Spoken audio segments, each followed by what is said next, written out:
roll.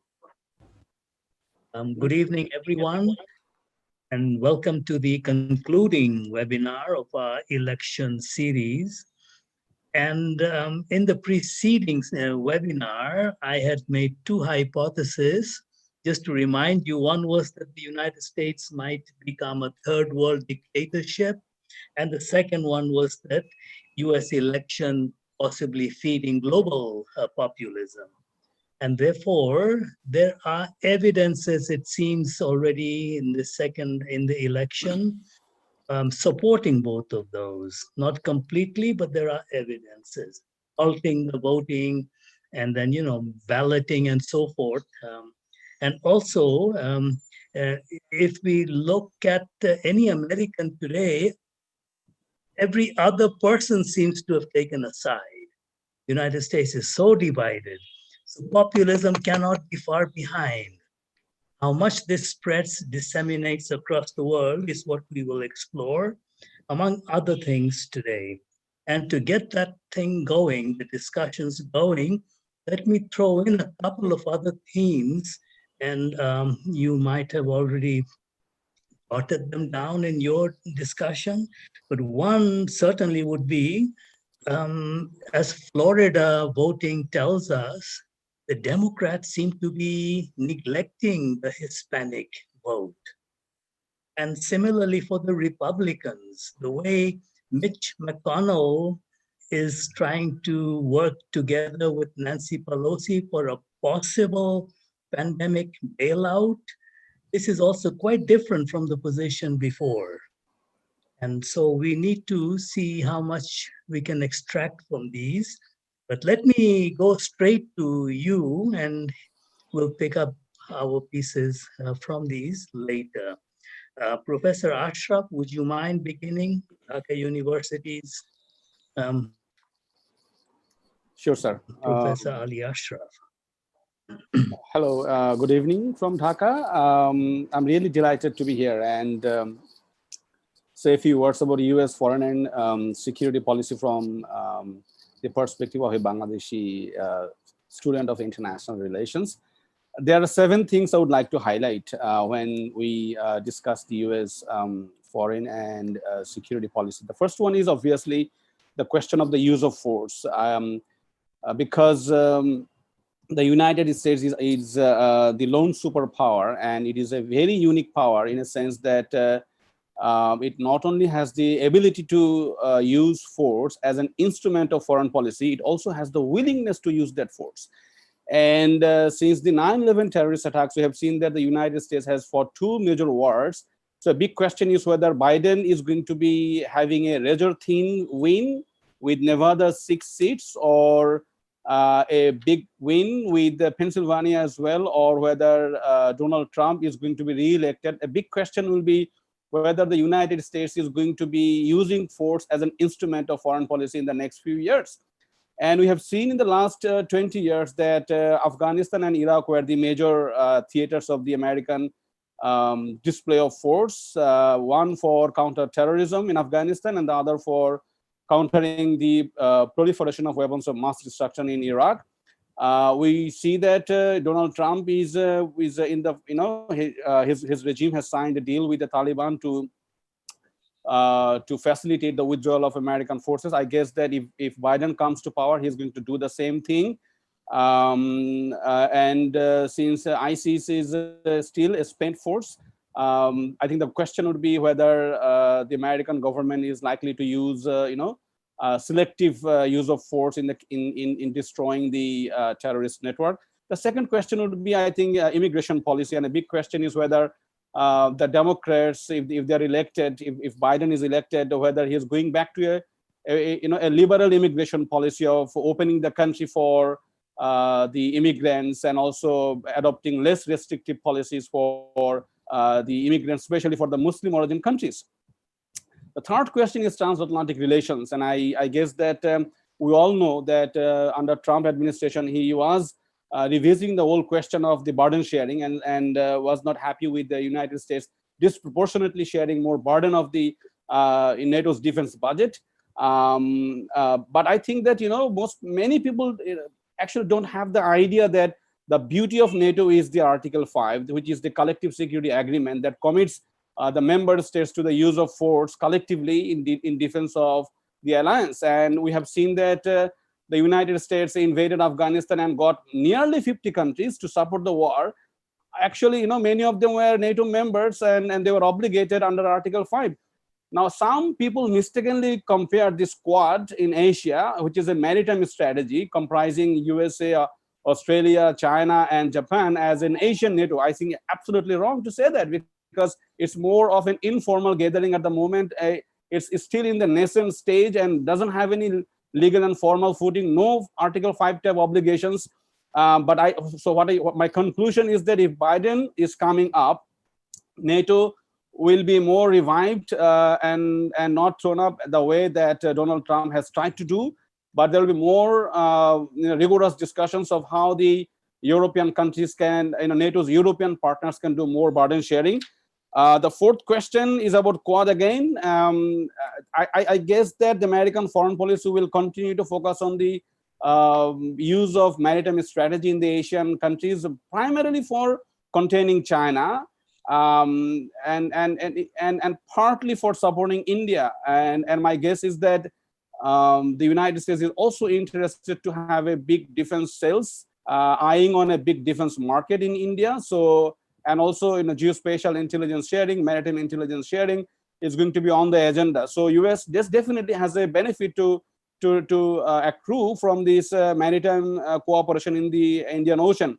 Africa, the fourth issue, I think that the US is going to continue to invest in the development of African countries, in resolving the fragile states and their disputes, and continue to support the UN peacekeeping operations there.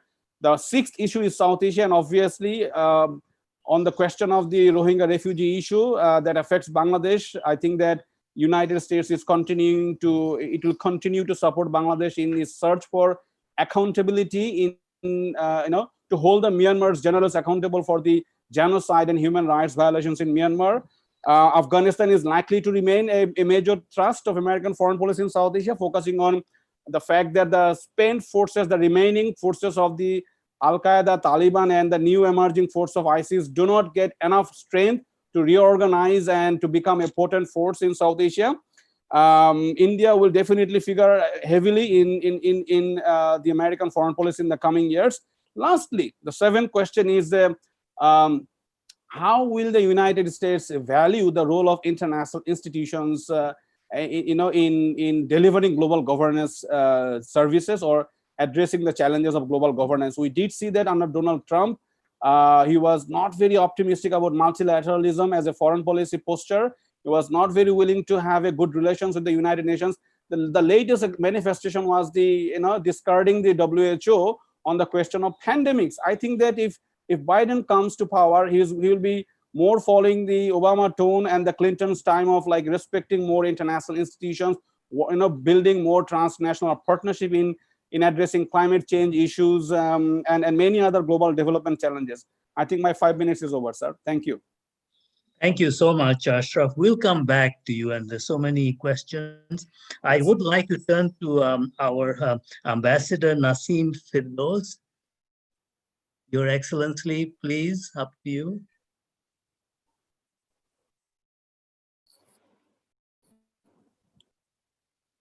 Hello.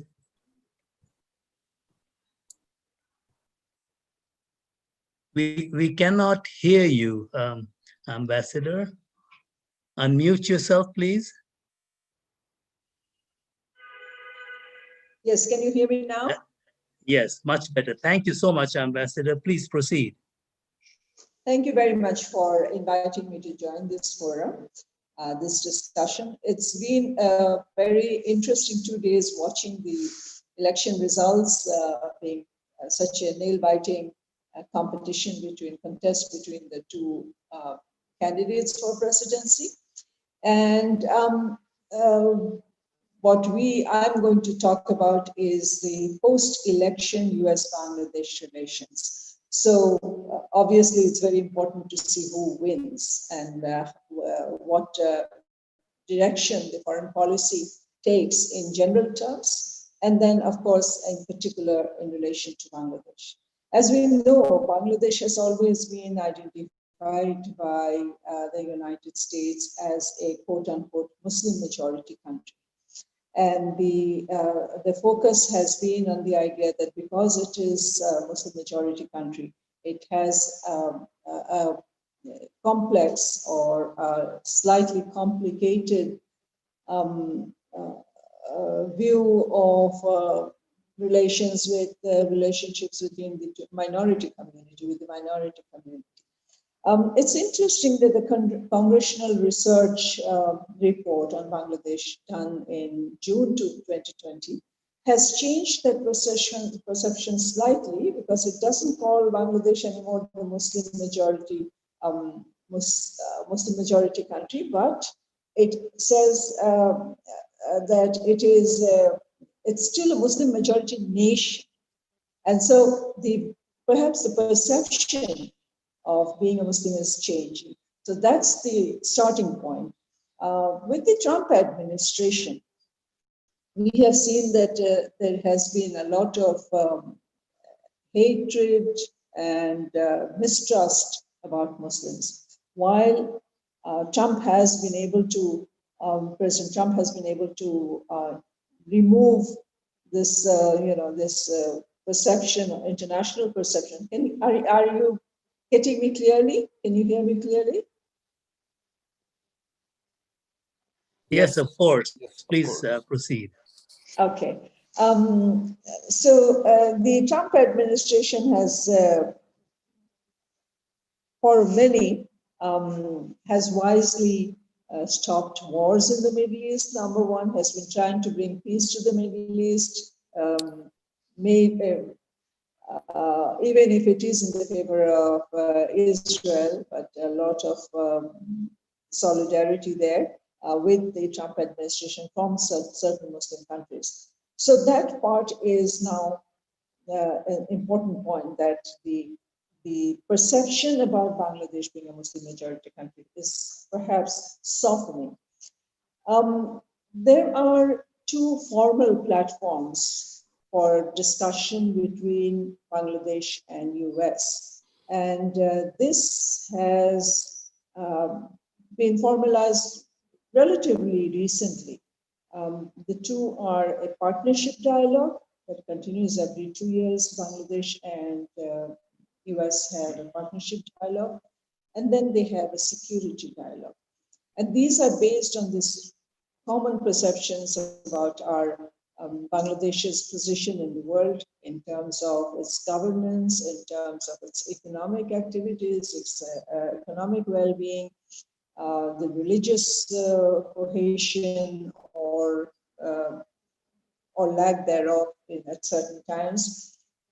But in the congressional reports since roughly 2006, 2005, it has continuously mentioned that Dhaka is a high threat location or Bangladesh is a high threat location for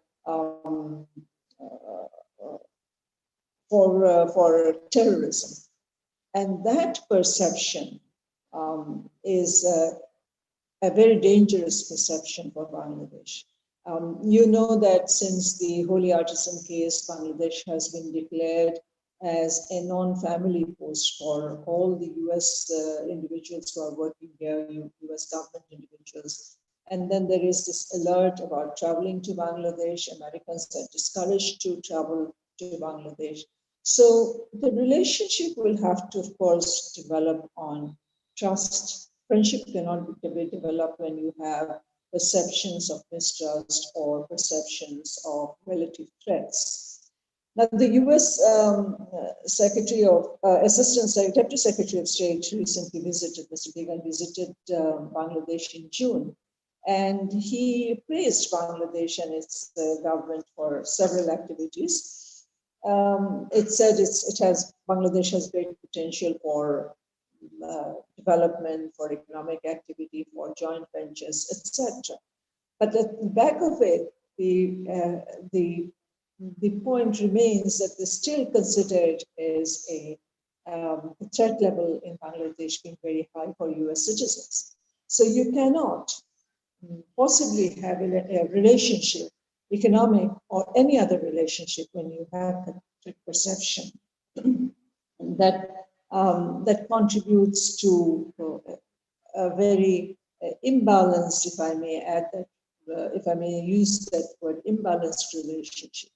As it is, of course, we have an imbalanced relationship with the US. Our trade is relative to China is very small with the US. Our primary export item, of course, is garments. And that too has come under threat from the US because of the Rana Plaza incident. They have suspended the GSP facilities. And now that we are graduating, we are supposed to be graduating in 2021, that's next year, from LDC to developing country. And that will make it even more difficult if, once we are out of LDC, which may not happen after in the next year, given the situation from the pandemic, that we might not be able to get the GST facilities, and so taxes will be imposed, continue to be imposed on imports from Bangladesh. So trade will also be an issue.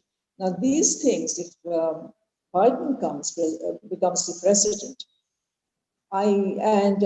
it seems that the Democrats are going to hold the House at this point in time. I mean, results are still very uncertain, I suppose, but if the Democrats can hold the Ambassador, yes. If we come back, we can finish off in a couple of seconds or something. Okay, just to finish off, if I may just say that if President Biden comes, we expect, and the Congress is Democratic, and if they also take over the Senate, then there might be certain changes in the perception and in interest in Bangladesh, particularly because of their interest in China and Bangladesh's growing relationship with China and the Indian Ocean issues that are arising are becoming prominent now. Thank you. Thank you so much, Ambassador. We will come back, but let's move on to Professor Ronak Jahan, who was the first Bangladeshi scholar I came across in the early 1970s, failure for national integration. All yours, Dr. Jahan. Thank you very much. You can hear me? Yes, absolutely. Thank you. Well, when I agreed to be on the panel, I already knew that we will not get the results. And so when I was asked to give a topic, I thought it would be best if I take some topic where I don't have to discuss the election analysis kind of stuff. So my topic is lessons from this current election. And I will focus on 5 major lessons. The first lesson I think that we can all draw is how critically important elections are in a democracy. That it is the ultimate instrument that every citizen can use to choose and decide on who should be their government for the next few years. So the majesty of the expression, we the people, becomes very evident when we see people standing in long lines, or in this election, when people were sending in millions of ballot boxes, the ballot papers, that we understand how important a free and fair election is. And we had, of course, all along assumed that in USA we don't have to worry about elections. But now that the slogan is every vote should be counted, that reminds us that no society can take their democratic rights for really granted, that this has to be probably fought for periodically.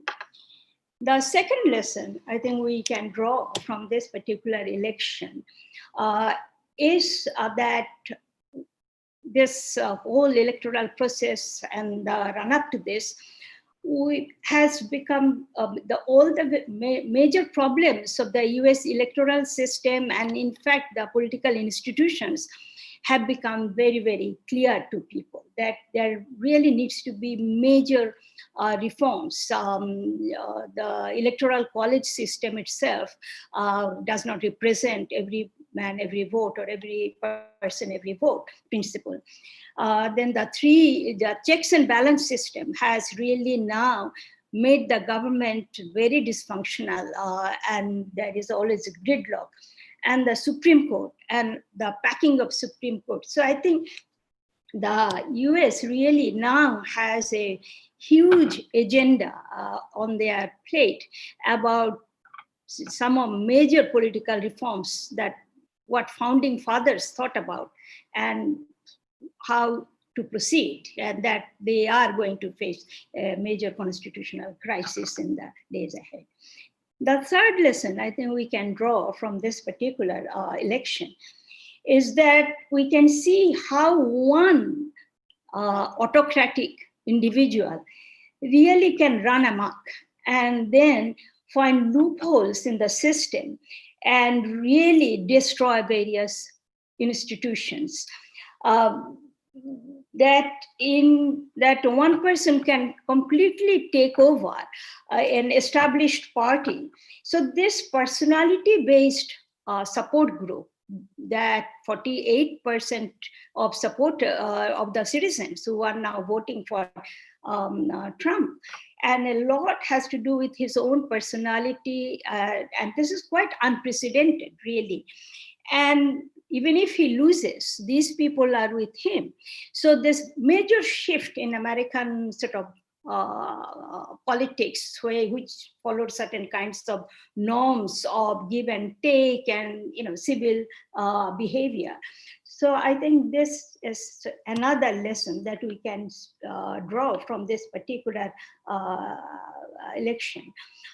The fourth lesson is that we can draw is that in large democracies, such as America or India, where people come from diverse racial, religious, and other backgrounds, political mobilization in liberal democracies generally take around identity politics.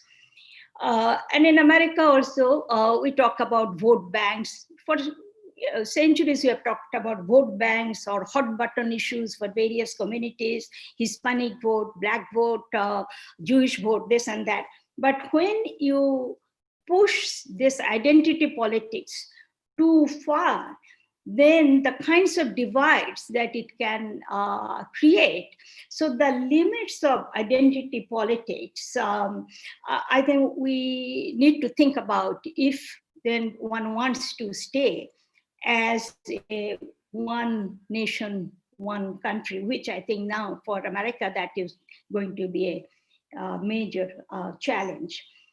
And then the fifth and the final lesson I think this election is bringing forward is that even if it looks like Biden may win by a slim majority, but even if he wins, governing is not going to be easy because now the whole country is divided almost 50-50. And the wounds and the soft belly of fascism that America had, or racism, this has sort of come up in a very ugly fashion. So for Biden to again bring back some civic and civil tone into politics and move forward any agenda of reconciliation, I think would be a very major challenge. So, and of course, I cannot dream of a Trump win and what he may do. And so I will not even talk about that. So I hope I have finished within my 5 minutes. Thank you. Thank you so much, Dr. Jahan. We will come back to you and to everybody else. Professor Shahab, Jahangirnagar University, it's all yours. Thank you, sir. I think I was listening all these fascinating ideas, particularly Rana Kappa's 5 key takeaway from this particular election. And certainly one issue is obviously the issue of identity politics is something which is very important for us to look into as well. I mean, the way South Asia is unfolding. And of course, the seeds of autocracy is quite visible everywhere. Now, however, given that, I mean, there are 2 ways to interpret Bangladesh's engagement with Washington, D.C., or perhaps Dhaka's engagement with Washington, D.C. One is ceteris paribus, everything remains same, and Mr. Trump is there, and therefore we have the same status quo going on, at least for some time. Now, if there is a hypothesis too, with the slim margin, Mr. Biden comes in and assumes his responsibility in DC, then what it would look like. Now, that's where I would like to focus for a while. The first issue is we're going through a very critical moment. I mean, if you take the map all the way from Kabul to Kalapani to Galwan to Kashmir to Doklam to Rakhine, all the way, and this particular arc has become much more unstable than ever. Now, earlier, either we used to focus on Kabul or perhaps to Kashmir. Now we are focusing on Kalabani, Galwan, Doklam, and obviously Northeast India to downward Rakhine. Now, that's where we are positioned right now. Now, that's exactly the concern that Dhaka has to deal with over the next few years. Even if you look at Biden, if he comes, and we definitely understand that for the first few years, couple of years at least, he will be dedicating all his energy in reaffirming the position of Democrats and, of course, restructuring the State Department and other departments. And that's going to take quite a lot of time. And the second thing is, of course, the COVID-19 is another priority that will keep them busy. But apart from that, perhaps what Dhaka would expect that beyond that, Dhaka has several key interests. One is, of course, China. Even if you look at the recent discussion between the private sector advisor and the State Department's energy Undersecretary Keith Crouch, 3 major things came out: energy, Bay of Bengal, and 4G and 5G technologies. Now, these are all linked with Bangladesh's economic relationship, not only with Beijing, but also with Washington. Now, whether Biden is going to have the same continuity in terms of Trump and perhaps go for more business sanctions and trade war with China will certainly have effect on Bangladesh's private sector growth over the period of time. And perhaps that's exactly where in the Pacific and BRI tussle will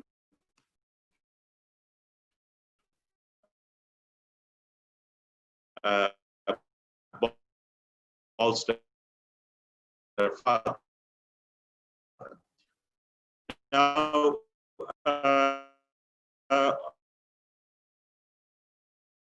as I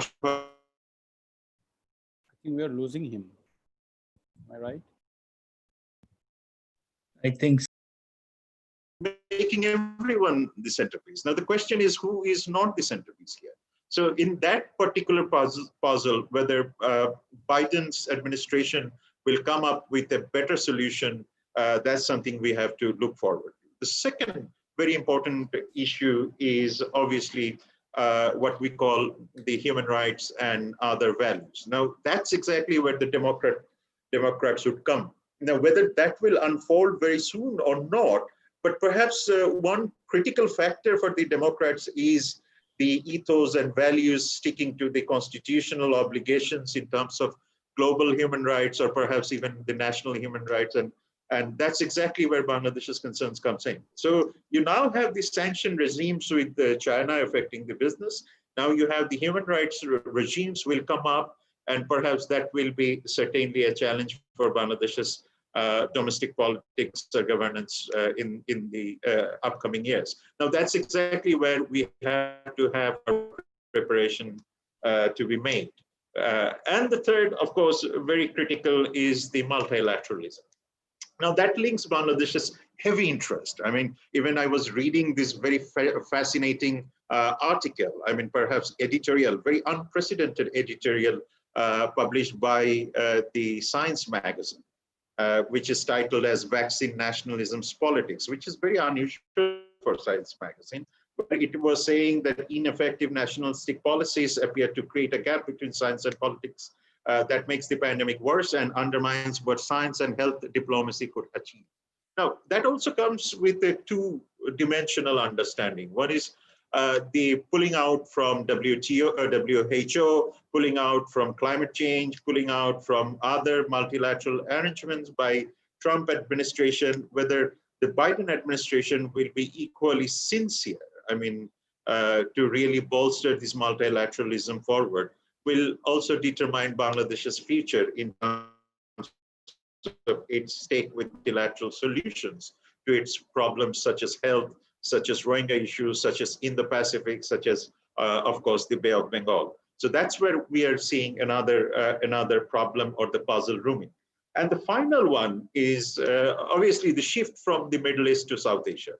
Now, South Asia being a power hub, whether we exaggerate it, whether we really have the real data about South Asia's economic growth or potential, but perhaps the focus has really come here. Now, even if you take the whole idea of the Turkish, Turkey, Middle East, and Persia, and then coming all the way to the Mandarins, and then subsequently you have the Orientals, and that's exactly in the middle, the Indica sitting.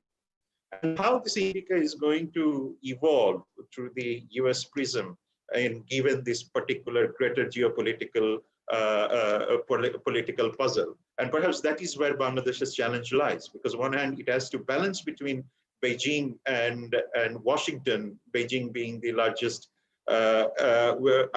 China being the largest import partner for us, and the US being the largest export partner for us. And perhaps that's where we have to really balance. And that's where the foreign policy synchronization would be essential with Washington. Now, that's where, again, my contradiction lies, that what kind of value system, what kind of trade regimes, and what kind of articulation or narratives of the Indo-Pacific will come. And the bottom is obviously what Beijing or Washington would see as the geostrategic interest will affect the geo-economic interest of the nation. And that's exactly where the foreign policy crisis would, or perhaps may loom in the coming months. And ceteris paribus, once again, if it is Trump, I still believe that status quo will continue. Thank you, sir. Thank you, Shahab. That was nicely timed. We move on to Mahmoud Menon. He is basically, his organization, Opera JO, is platforming this presentation of ours, this webinar. All yours, Menon. Thank you, sir. Thank you, everybody here for actually, this is our pleasure to host this program in our website platform and as well and Facebook platform, which is also being broadcasted by the Barta 24, another news portal in Bangladesh. So dozens of people are watching this program live from our platforms, etc. So this is nice to be here, and at the same time, I was following the election day thoroughly as a reporter. As a journalist, we produced dozens of reports on the day and now on. And from those things, I am asked to discuss on the hope, fear, and expectation. This was really the case of this election particularly. And what we saw on the election day, that was nothing but hope was battling the fear, and optimism for changes was there, and fears for post-poll violences were there. So all these were actually the massive turnout in the election and the early votes, which is definitely the beauty of the democracy, and that created a big hope among all. And definitely, America has seen a very historical election this year. And if we can concentrate on the poll day and post-poll violence apprehension that was that everybody was afraid of, I talked to a friend of mine in New York, and he was telling many of the the buildings are made of glass and lights in New York, which is everybody know. And actually, there were wooden fence in front of the glass doors because there was fear of violence, etc. But that didn't happen. So far, it didn't happen, and this is really good that the election day is completed without any violence. And the post situation, when the results are deferred, due to many regions, Professor Alidias can explain much clear about this electoral vote system and everything. But what we understand as the election results is deferred, that violence fear is again coming up. And today I read a story from one newspaper that was stating that Donald Trump's supporters were taking over a polling station where they're forced to stop counting votes and stop declaring the results. So still the violence fear is again coming in. That is very important. But now what the election, when the election results are being deferred, and we are seeing the lawsuits have already been made by and the final results we are still waiting for. And at the same time, what we understand from that, President Donald Trump's defeat was absolute in this election. His mishandling to the coronavirus pandemic, environment and climate change issues, anti-immigrant policies, all this worked much in the election process. And that Black Lives Matter issue we discussed, which definitely has some roles in this election. And the tight result of two parties has now brought a new situation to everybody, that actually the demography of the American elections that need to be think again. The blue states, red states, which one is blue, which one is red? And now we need to determine again from different perspective. That from my understanding of this year election. Thank you, everybody. Thank you so much, Menon. That was very quick and very nicely done. We'll come back, questions and comments. Let's move on to Dr. Abdul Rab, my next door neighbor here, North-South University. That's where he's from. Please.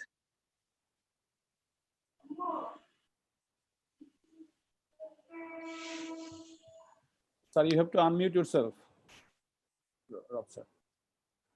Yes, please. Okay, right. So thank you, Imtiaz, and it's my pleasure and privilege to be able to speak to this very privileged gathering on this very interesting topic. There are two attractions. One is the listening to the results, but which has begun sagging. There has been sagging in the election result. So it's better, that's very more attractive is this particular session where we are kind of making post-mortem analysis as well as the current dissection of the electoral process. The topic that I opted to talk in this session comes very close to Madam Ronak Jahan, and also to an extent with Mr.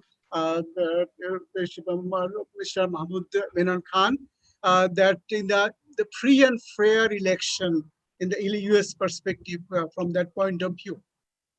I did some work earlier on democracy deficit in the context of comparative study of Bangladesh and USA.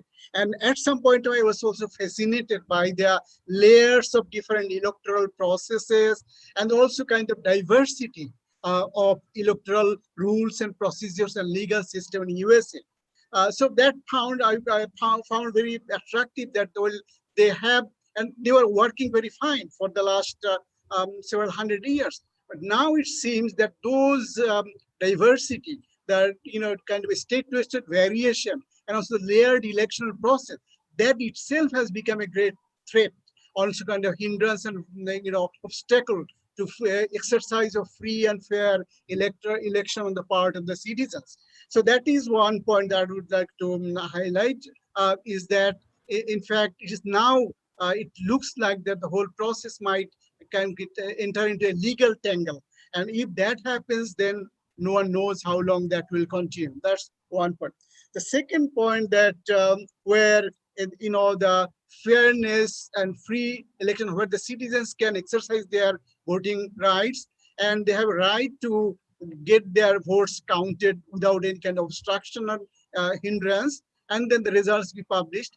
That is where the role of the incumbent, where in fact you have rightly characterized that it is quite likely that the US is going to emerge as a kind of a third world dictator kind of thing. That kind of syndrome has been very much evident in this particular electoral process, where in fact the enormous power, an extraordinary power that Trump has been displaying in from the beginning of the campaign process and all throughout, still now he's doing that.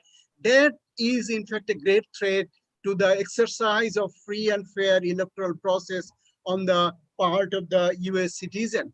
And he has, from the beginning, without any kind of evidence, has been making complaints, allegations of stealing the voting electoral process. And that is kind of creating fear psychosis in the minds of the peace-loving citizen. Now, that apparently is an individual factor. It's not that Trump is an individual.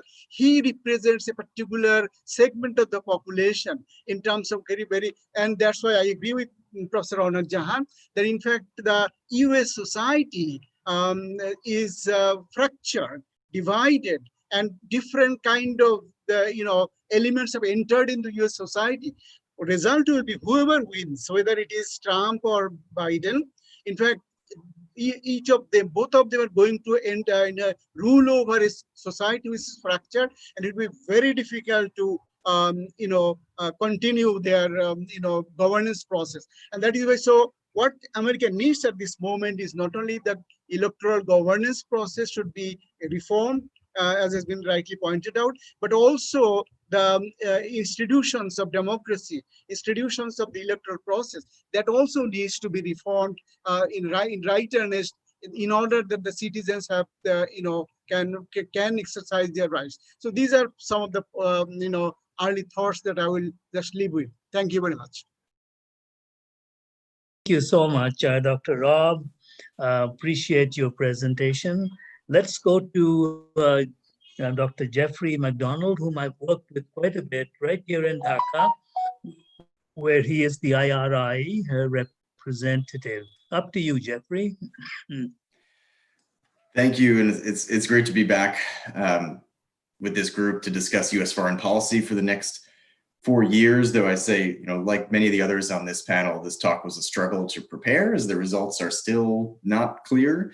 Though I think it appears right now that Joe Biden is likely to be the next president of the United States, though it does remain very close. I watched these election results from here in Washington, D.C., but I'm actually flying back to Dhaka this evening. So I'm hoping by the time I board my flight at 11:30 p.m. tonight that we will have some results in, so I don't have to sweat it out on the plane waiting to see the results when I land. Before getting into U.S. foreign policy under a potential Biden administration, I just want to briefly comment on the election results. Last week in part one of this discussion, I said that the polls suggested Biden would win, and it appears he is going to, though again, it's close. However, like 2016, the pre-election surveys were wrong in important ways, and the election was far closer than I anticipated. Frankly, I expected Biden to win quite handily based on the polls, and in reality, it's very close and driven by gains that Trump has made under some non-traditional constituents for Republicans, but we can talk more about that in the discussion. So I'll move to this topic of how a Biden administration might differ from a Trump administration. This will build on what Ashraf was saying earlier. But first, kind of what was Trump's foreign policy over the last 4 years, right? It's hard to classify, frankly, Trump's foreign policy. He doesn't fit neatly into one of the isms of international relations theory: liberalism, realism, constructivism. I think he had a few key dimensions, right? He was a defender of US economic interests through kind of transactional policies. And transactional is always the term we associate with Trump. There is no altruism in Trump's worldview. Everything has a cost. If US is going to give you something, we're going to get something in return. And that is Trump's key. That's really key to Trump's worldview. He was against the constraints of international institutions, international law, and treaties. He pulled out of the Iran nuclear deal, the Paris Climate Accords. He spoke very little of human rights and global democracy, and emphasized hard power, right? Often in kind of a crude way, right? Big missiles, big guns, powerful military, right? That's kind of how he would talk about the US Army, right? This could sound realist, but I think in reality, he took many positions that weren't particularly realist. He was often kind of dovish on military engagement with some obvious contradictions. He rejected a lot of traditional balancing behavior. So he's very critical of US allies and NATO and the EU, while complimenting many traditional enemies, Russia, North Korea, even while being very hostile toward China, right? Which became really the defining feature of his foreign policy in the latter half of the administration. So how would Biden be different? Well, I think Biden is likely to be much more of a traditional liberal internationalist, right? He'll emphasize soft power, right? He definitely believes that there are common interests in the world, that not everything is transactional, that a country's behavior, even among adversaries, can change if there are positive incentives. He'll favor multilateral institutions, right? So the US is likely to re-engage with the UN, NATO, with the EU.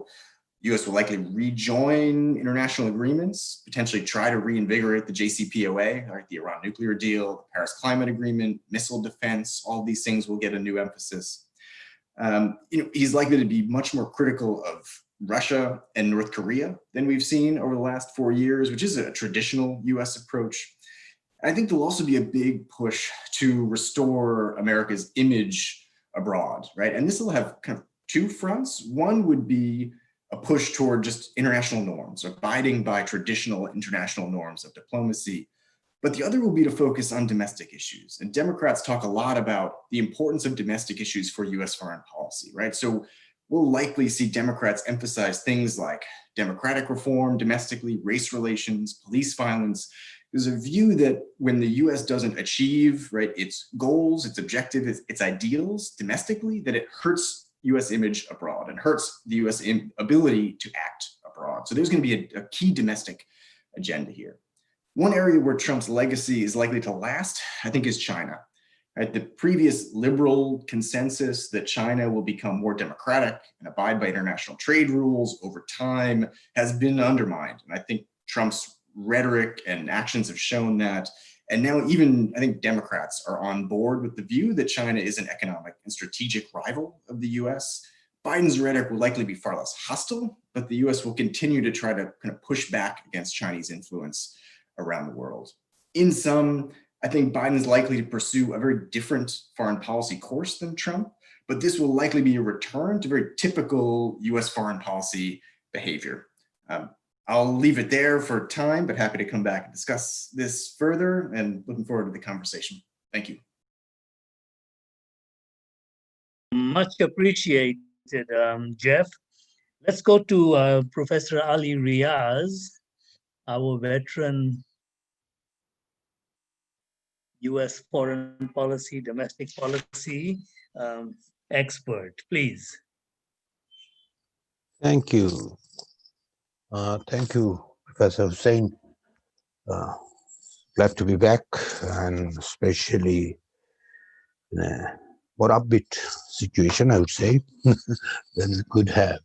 Um, uh, where does America go from here is the one that I decided to speak about, because before the election, when we were coming up with the title, I knew, there can be two scenarios: either the victory of Mr. Trump, and if it does, what happens? And if it doesn't, meaning Biden administration, what does it happen? Looking at the election results as we see it now, we of course know that the presidency has not been decided; it's still there. The likelihood of Biden becoming the U.S. president is far, far greater than any possibility of Mr. Trump returning to the White House. Having said that, we also know that the legal process has started, meaning that Mr. Trump has filed lawsuits in 3 states, as far as I can recall. It might get into the 4th, we don't know. We also know that the results are partial, meaning that the counting is going on. However, there are a few things that have emerged if we look at the elections, particularly the voting. Some has been mentioned previously, but let me reiterate those things and going forward.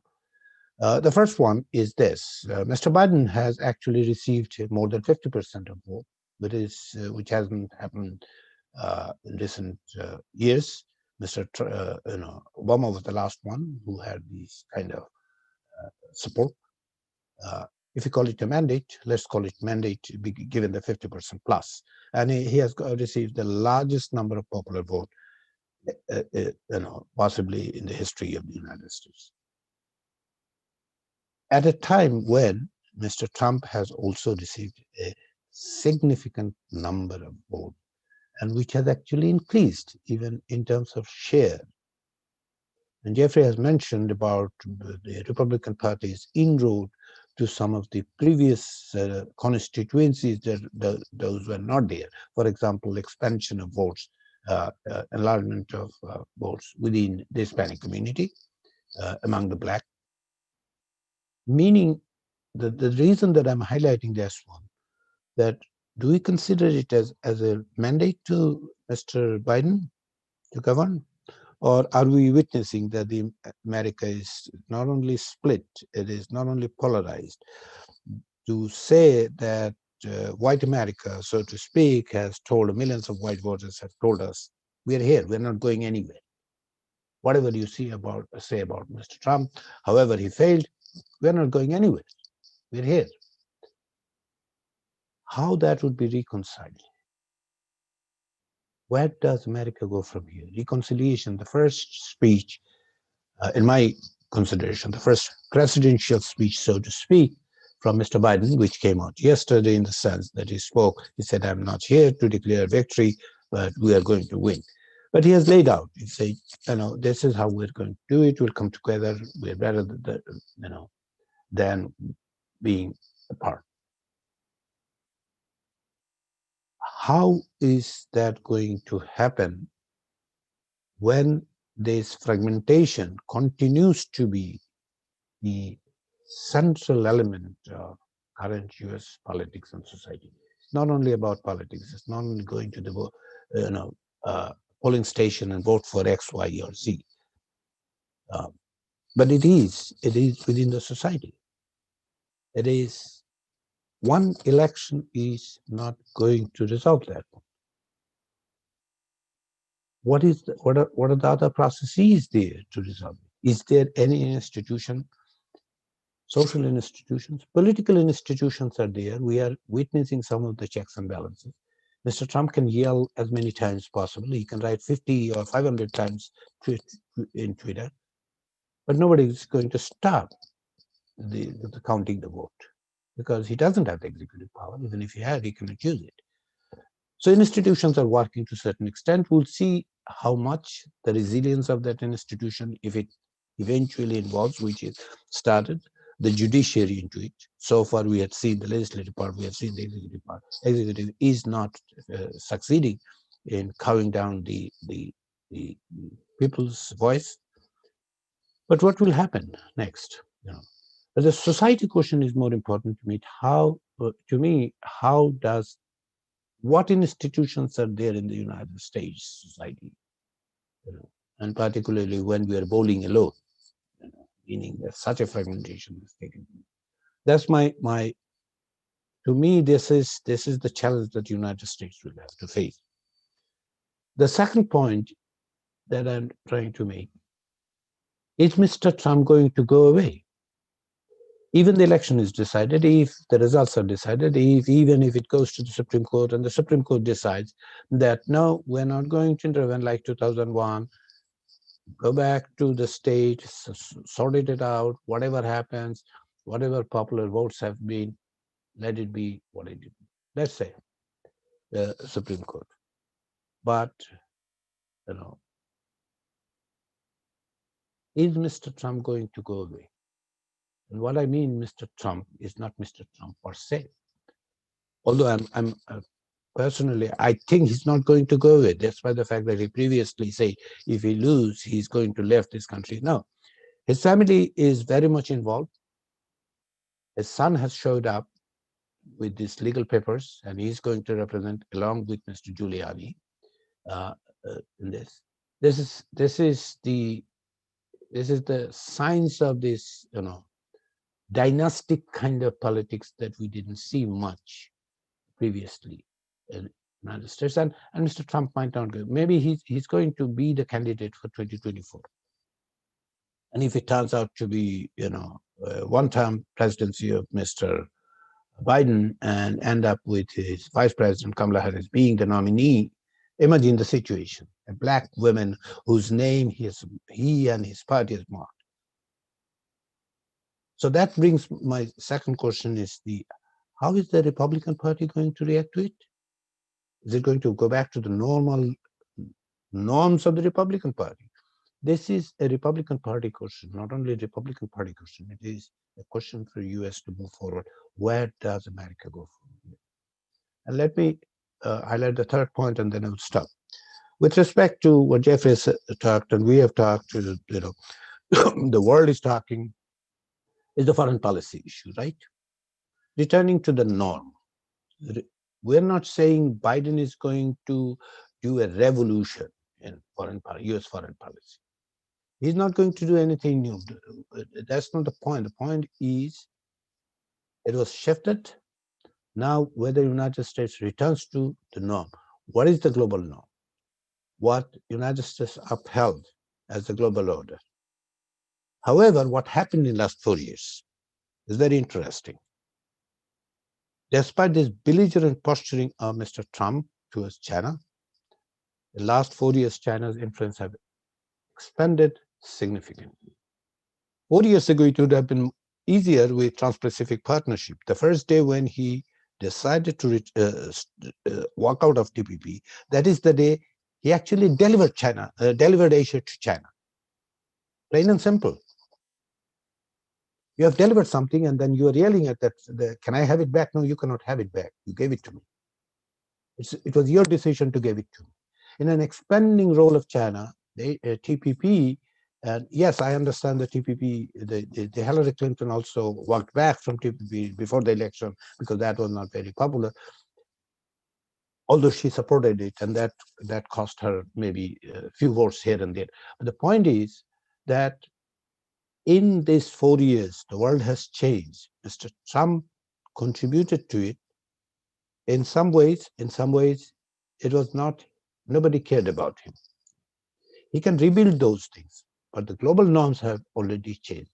How Biden is going to, he can change the US foreign policy, bring it to the norm, but how is he going to contribute to the reestablishing those norms that has been shifted?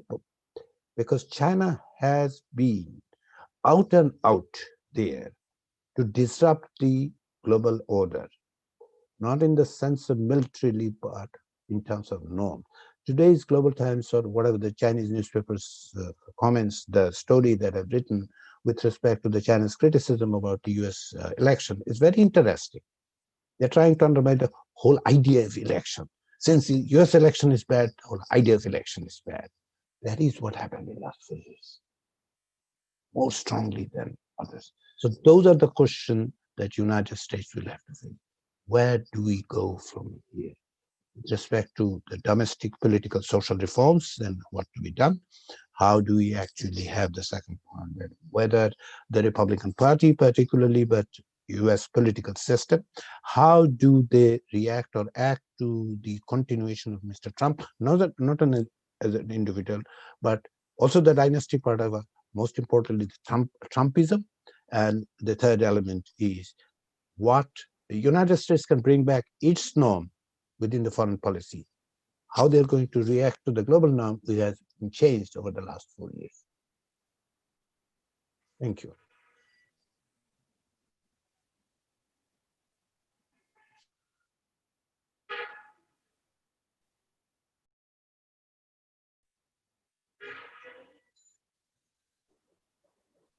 Dr. Riaz, your presentation is not coming across very, it's interrupted throughout. Not getting it completely come across. But I would like to thank you. I do have questions for quite a few of you. I would really like to time. We have a lot of information, and I would like to begin with Ambassador, simply because I interrupted your presentation. There are two questions for you, and these are from Abrar and Ansarul Ansari, and these are both about the United States and the Middle East. Why is the United States Trump administration finding it difficult getting across to the Arab countries? And associated with that, how does Bangladesh view the recognition, the de jure recognition of the Emirates and Bahrain by the United States, by Israel, I'm sorry. Your responses, please. Could you repeat the second question about the Middle East? Yes, it's the recognition of Bahrain and the Emirates by Israel, and how would the Bangladesh respond to that? Thank you. Let me answer the second question. Would Bangladesh be, in fact, in line? Good question. Let me begin by answering the second question first, and that is that Bangladesh could very much be in line for this kind of an effort by a Trump administration. If President Trump should become the new president once again, he might insist on getting other Muslim countries on board for recognition of Israel. The question is whether Bangladesh can handle that kind of a pressure, being a Muslim majority country. Can you hear me?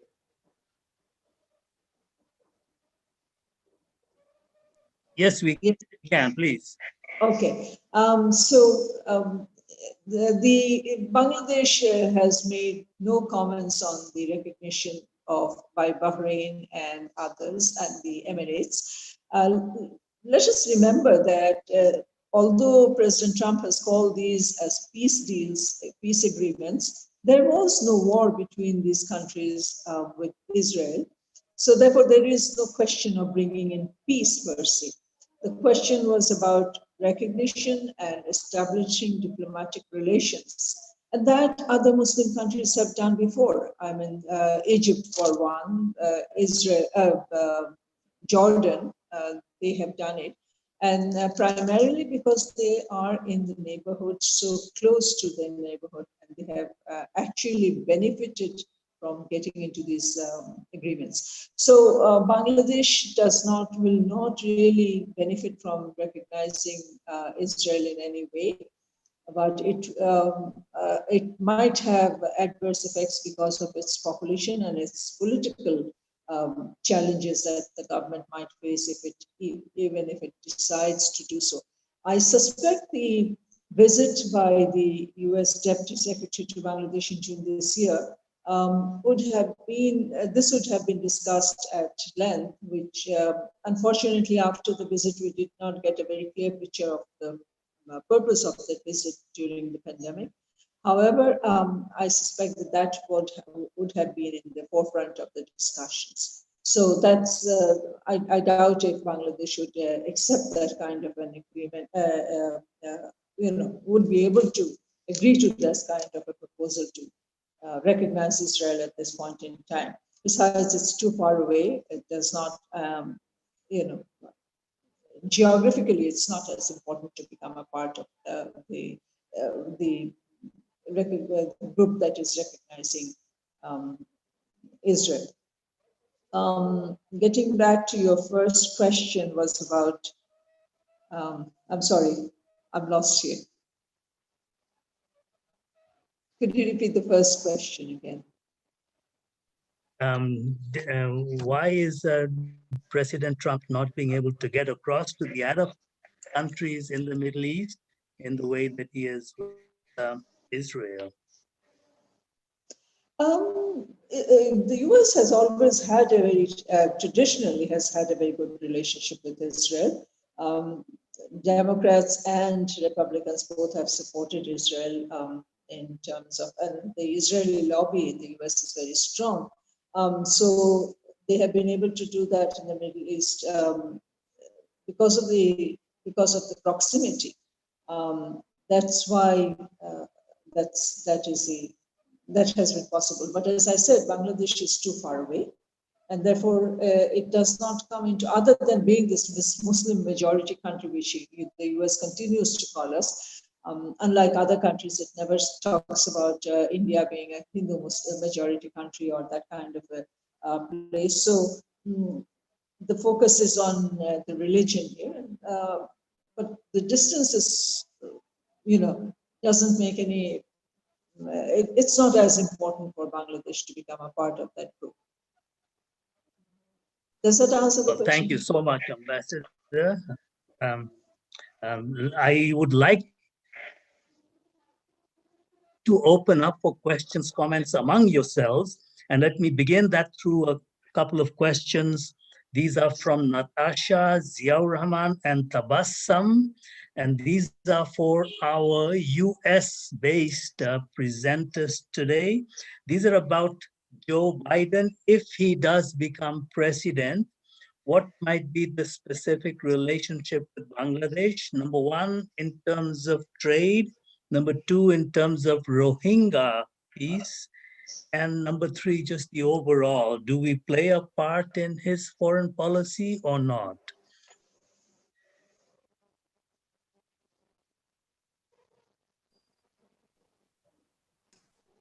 That would be Jeff and maybe... Ali, I think you should start. Yes. Thank you. Three things with respect to the Bangladesh question. What I presume Shahab in his beginning presentation did highlight some of the issues.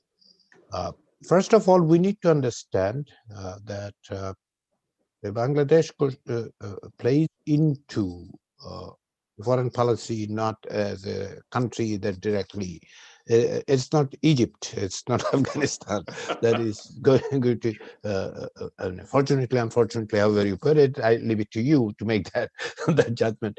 But that is not going to, at this point, that is not how Bangladesh features in US foreign policy. What it does and what I presume will be, continue to be the one on two levels if we create two circles. One is the Asia Pacific or the Pacific, Indo-Pacific as it is now described.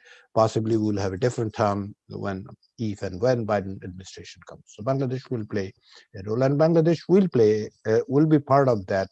It is not going to be disregarded. That I presume is going to happen given the Bangladesh geostrategic location.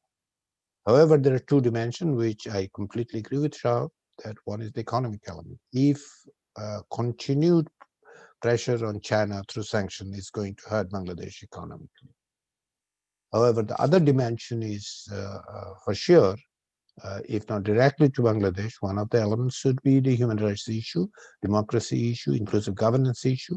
Those issues will have an implications for Bangladesh, how the Bangladesh question is dealt with within the State Department and elsewhere. And possibly there would be some negotiation between these two countries on a bilateral basis, and particularly given the conditions, given the situation, the governance that we are witnessing in Bangladesh. Rohingya issue, I presume that the Rohingya issue would feature more prominently in Biden administration on two counts. One, this is an issue that actually features various things. Human rights issue is a case in point. If the foreign policy do highlight human rights issue, they cannot simply ignore the Rohingya issues, right? When they're talking about the refugee crisis elsewhere, they cannot simply ignore the Rohingya issue. But also to have a little bit of pressure, if not the belligerence towards China, which I don't think there will be belligerence like Trump administration, which means that, but they will keep on putting pressure, because that has been the policy. And Jeffrey has rightly pointed out that the China issue would come back to the what we previously seen before Mr. Trump. The engagement, yet there is some rivalry, some contestation, and this would be one thing. The Rohingya issue should be one thing to put pressure on. So overall, will Bangladesh feature prominently? I don't think Bangladesh is going to be at the center. These are the rhetoric, diplomatic rhetoric, that Bangladesh should be center of Indo-Pacific strategy. When Deputy Secretary of State went to Dhaka and say, Bangladeshi journalists started to jump up and down. We're at the center. We're at the center. I don't think that's going to happen. That's my reading. In brief.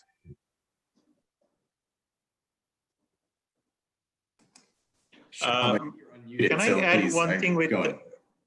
Sorry, can I add one thing with Riyaz sir? I think this is very important to bring in, because if you look at the recent visits by Pompeo in both the countries, I mean in Delhi and Colombo, I mean all these countries are now centerpiece. The problem is that when it comes to tangible outcome, as I mentioned, sir, if you look at the Quad, I mean, I haven't seen ever a loose canon like that. So what, and when it says that Bangladesh will become one of the critical factor in terms of Rohingya issues, but again, that will take time, because this institutional capacity building of State Department itself will be a long process, and building the values, ethos, and obviously to re-engage Washington with all the other stakeholders will take a long way. And that also brings China in. So it's not going to be a very easy business for either Dhaka or Washington, even if they come up with all these constitutional, wonderful human rights words as well. Can I say something? I don't think, I mean, no matter what pressures or human rights sanctions, these kinds of annual things that they may publish, I don't think it will matter all that much, because we have Bangladesh government, I think particularly our Prime Minister has handled, I think she knows that relationship with China is very, very important in terms of our economy and trade. And she has balanced both India and China very well. And also we have our also domestic constituencies, for instance, various powerful groups who would also want this kinds of relationship. So, but in the final analysis, we don't really, I mean, we export stuff to America, but America is not going to stop that, for instance. And America is not a big donor for us, for instance. So I don't think that there is much America can do in terms of putting real pressure on Bangladesh. And I agree with Ali Riaz that we are not big on anybody's radar screen. And I think that is fine. I think if we can pursue our best national interest, I think that's the best thing. But I think in terms of no matter who comes, I think with Biden, there isn't going to be that much added pressure. If Trump was to would continue, then I think Trump via India, because for Trump, this India, China, that was becoming very crucial. So probably via India, then they would have put much more pressure on us. But if Biden is there, I think there would be less pressure. And these kinds of certain human rights sanctions or lack of democracy and all of that, these things, they may just, they're not going to do much apart from publishing a report. It is not going to have a major influence, or our government is not going to feel any major pressure. That's my view. I am being bombarded with questions about the Republican Party, and Munmun Rifat, Tom Weikart, and Joy, all of them are asking about the future of the Republican Party. And maybe, Jeff, we can go to you. Is there a division inside the party, and who might be the post-Trump leaders? And mostly, there seems to be a lack of a blue wave in this election, in the congressional elections. And do you think that might have some messages that we are not capturing? So this, I think, is a particularly difficult question to answer, given where we are right now in the election. If we assume that Biden is going to win, then we'll say yes, right? What is the future of the Republican Party? I think given the nature of the results that we see right now, it makes it less clear, right? So if Trump got blown out in a landslide, I think it would have delegitimized kind of Trumpism and that wing of the Republican Party.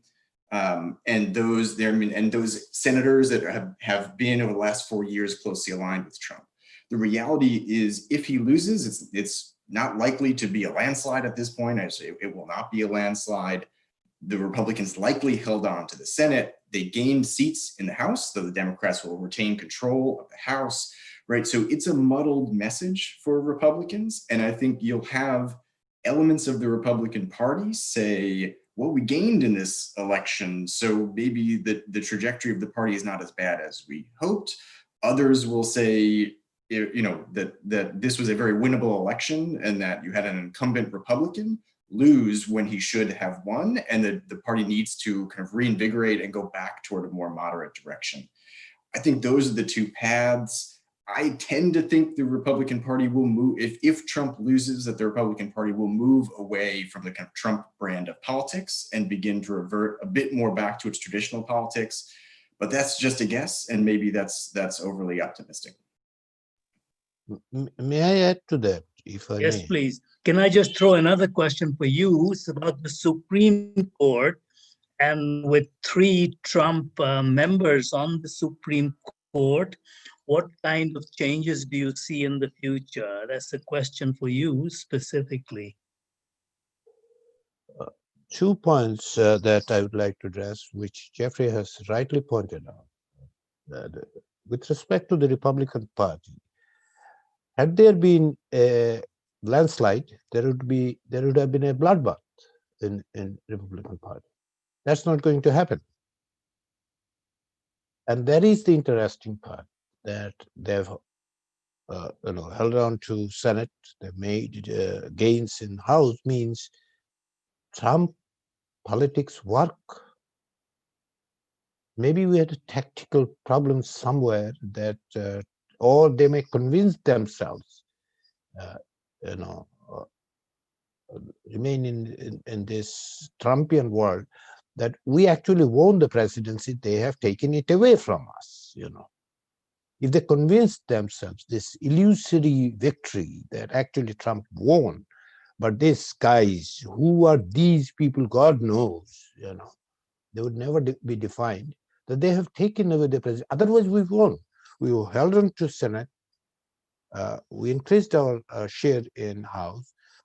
And of course, presidency. So that might actually fuel in the Trumpian kind of politics. That possibility I'm not discounting at this point, because there is no obvious different narrative in the past 4 years. The party has practically succumbed to the Trumpian notion of domestic politics, if not foreign policy. Hence, without this landslide, without this, there is a way to interpret, and Republican Party, at least a part of it, will definitely think. And that, in some ways, also depends on the Biden presidency, how much he extends, how much he can convince, how much he can peel off from the Republican Party to work with him in a bipartisan manner, and whether he can weaken the Trumpian notion within. That might help. That might work. So we don't know. We at this point, one thing I at least as of now, on 5th of November morning at Illinois, there is not going to be a dramatic shift in Republican Party. I do not anticipate it today. I may change my position tomorrow morning if something happens between now and then. But as of now, I don't see that one. I was, and my unstated desire was that there would be a landslide and they should actually change the Republican Party, because we need to have a better Republican Party. I might not be a Republican Party member ever, but I would expect Republican Party to behave, because they are absolutely necessary to represent a conservative position on some issues, centrist position on some issues. Supreme Court issue, how the Supreme Court is going to behave. In some ways, we know. In some ways, we know, and we'll see the first thing within next few days. Affordable Care Act, popularly known as Obamacare, is on the dock. There is a case. The Supreme Court is going to decide whether it is legal, because the individual mandate has been taken away. And now, if they take it away, and Jeffrey, if you remember, please correct me the exact number. 24 million people would lose their insurance, and what would happen thereafter? The pre-existing condition issue, the promised Republican alternative to it. Since 2016, we have heard so many times from Mr. Trump and the Republican Party, they are going to replace it. Where that plan is, God knows. I have never seen it. Mr. Trump didn't say it. It is coming. It is coming. Even before the election, even with the 60 Minutes with Leslie Stahl, he said it's coming. It's somewhere. God, as if it is going to be revealed sometime. It didn't. There's nothing. There's nothing to it. No alternative. Now the presidency is gone from the Republican. They are not going to put it overnight something. So that will be the first test. I am afraid the women's reproductive right question might come to the Supreme Court. Roe versus Wade, it might be on the down. If not today, if not next week, at some point, it might come. So what would be the behavior of the Supreme Court? Of course, it would be more conservative. It is now 6-3. That is how it would behave. Occasionally, what I expect from Chief Justice Roberts to step out of this, and he has on occasions actually didn't go along with what we anticipated or somehow presumed that you'd go. He didn't, and whether Roberts want to leave his legacy like this, which took away the 24 million people's healthcare, which took away the reproductive right of the women in this country, that is Roberts to decide. But interestingly enough, even if Justice Roberts side with the liberals, you'll be a minority. You'll be a minority. You know, those are the things. If the election thing comes, here is my, I'm going out of the limb, putting my neck just under the guillotine, possibly. My 2 cents at this point, I do not think this election issue might end up in Supreme Court. It might be resolved at the state level. And if it does land on Supreme Court might surprise us, despite the fact, either by not accepting it, that they're not going to discuss it, despite the fact there is a window. And the Pennsylvania 3 days, the ballot 3 days extension case that was there. There is a footnote written by, I guess, Justice Kavanaugh, that it might be looked into again post-election. There is a window. But that could be the window that the Republicans would take it to the Supreme Court. However, as of now, I am, maybe my optimism is too much, that I would like to, I think these litigations, all these suits would be resolved at the state level, and it might not end up in the Supreme Court. Thank you, Professor Riaz. I'd like to open it up for the rest of you. And one of the very popular questions here is about the US Electoral College. Does it need to be restructured, reformed? Questions from Tanvir Harun and Mojumdar Mahmood. They've been asking a lot about this, and especially the indirect election. Maybe it's a little bit of just information they're seeking, but what do you feel about this? All of you, in fact. If I may, please. Abdul Khan, I think the process is very old. It's very old. They started in 1788. Under the kind of prevailing political circumstances, the fathers of the United States, they thought that it would be the best way of check and balance in the political system. But it looks like that it prevents the popular exercise of sovereignty of their vote. And that is why I think need for reform. But reform is very difficult. In the case of USA, there will be complicated arrangement of majority at different levels. So I think even if there has been demand for reform, but it may take quite a bit of time that they end up coming out with a kind of satisfactory reform. So that will take time. Just to tell you, Dr. Rob, Dr. Ishtiaq Hussain in Singapore just said hello to you. Yes, thank you. Question for everyone else. With respect to Electoral College, my position is pretty much clear. I have been spoken against it here and elsewhere. I don't think this is an arcane system. I see the fiber racism ingrained into it. I think it prevents, as Professor Rob has mentioned, the individual sovereignty of the voters. Hence, it needs to go away. What it can be replaced with, I'm not going to take 4 years like Mr. Trump to replace the healthcare system, but there could be reform that even if you keep it the way the Electoral College, it could be proportional representation. That would somewhat, take care of not having this massive dismantling of the system, which I would like to see of dismantling, but that's me. The US system might not be ready, but there could be a basic reform that if it is California, that can be proportional representation. That might help everyone in some ways, making everyone happy or at least inclusive. That's what I think with respect to the Electoral College system. Professor Imtiaz Please. Hussain, if I can Yes. add three things on some of the few topics which were discussed earlier.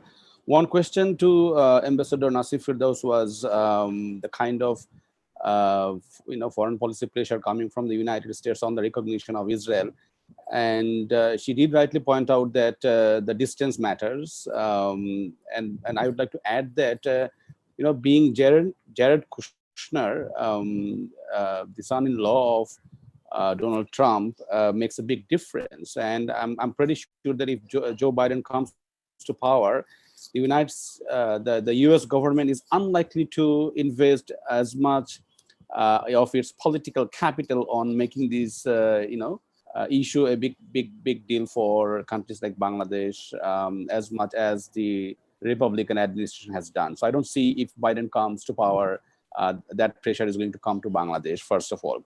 And even if it comes, and there is a high possibility that Bangladesh's position is unlikely to change, as she said, for a number of reasons, that the sentiment of Bangladesh people and their support for the Palestinian cause is very high.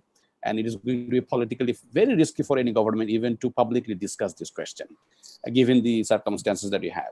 Second question, second issue that I would like to add is that there was a question to the panelist about the prominence of Bangladesh to American foreign policy. I would like to reframe the question, and I think the issue is more like how much the United States, how much importance does the US carry for Bangladesh in terms of foreign policy?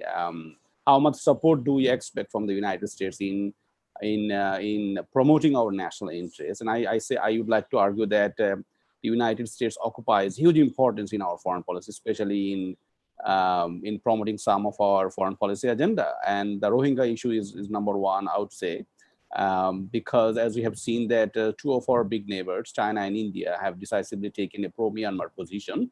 And Bangladesh has and rightly found that there are some Western countries, and the United States has taken the lead in terms of providing lots of support to keep the Myanmar issue very alive in the UN debates. And there are some of the resolutions that came to the UN bodies condemning Myanmar. Some of the discussions were behind the scene, orchestrated by the United States, the United Kingdom, and some of the Western countries. And even if you look at the way the diplomatic maneuvering was done by Bangladesh at the ICJ and ICC, the US and Canada and the Netherlands have been very much active partners. So I would say that it is from a Bangladeshi perspective, regardless of who's coming to power in Washington, D.C., the United States remains a strong source of our strength in terms of making sure that Myanmar, even though we were not being able to repatriate the Rohingyas anytime soon, but